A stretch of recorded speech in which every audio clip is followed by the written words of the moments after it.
नमस्कार. आवाज Bharti Marathi news channel मध्ये आपल्या सर्वांचं स्वागत आहे. ग्रो मोवर गुंतवणूकदार फसवणूक प्रकरण, साई संस्थांचे 4 कर्मचारी निलंबित, संस्थांची कारवाई.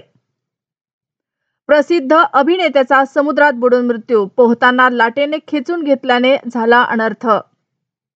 मला रमी खेळताही येत नाही, माणिकराव कोकाट यांचे स्पष्टीकरण. दोषी आढळलो तर एका सेकंदात राजीनामा. हनी ट्रॅपची चर्चा. करुणा मुंडे थेट महिलेला घेऊन कॅमेऱ्यासमोर 2 एसीपीचे फोटो दाखवले, घडलेले सगळं सांगितलं. सोन्याच्या किमतीत पुन्हा हालचाल. 10 ग्रॅमच्या दरामध्ये जबरदस्त उलटफेर, ग्राहकांची धकधक वाढली.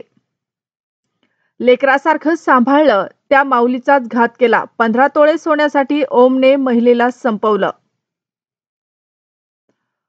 कोंडव्यातील केस उलट फिरले. मी पुन्हा यांचा एडिटेड सेल्फी दाखवला, तक्रारदार तरुणीवरच गुन्हा. आजही अंगावर शहरे येतात. ब्लास्ट झाला, पाय गुडघ्यापासून निखळला. साखळी बॉम्बस्फोटात वाचलेल्या व्यक्तीचा भयंकर अनुभव. जगदीप धनखड यांचा राजीनामा. उपराष्ट्रपती पदासाठी महाराष्ट्रातील बड्या नेत्याचं नाव आघाडीवर. पतीला नोकरी लावण्याचा आमिष आणि तिची नोकरी घालवण्याची धमकी.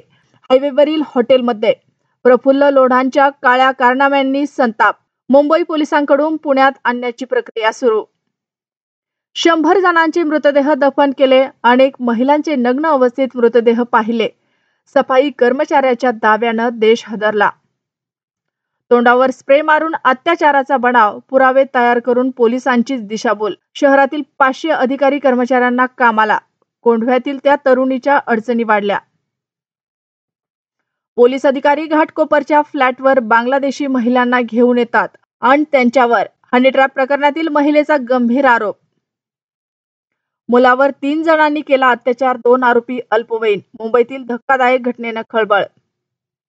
परभणी, लातूरसह मराठवाड्यात पावसाचे पुन्हा आगमन. दमदार पावसाच्या सरीने बळीराजा सुखावला. राज्यात कसे राहणार हवामान? अशाच नवनवीन बातम्या पाहण्यासाठी आमच्या आवाज भारती या मराठी न्यूज चॅनलला सबस्क्राईब करा. बातमी आवडल्यास बातमीला लाईक आणि शेअर करा.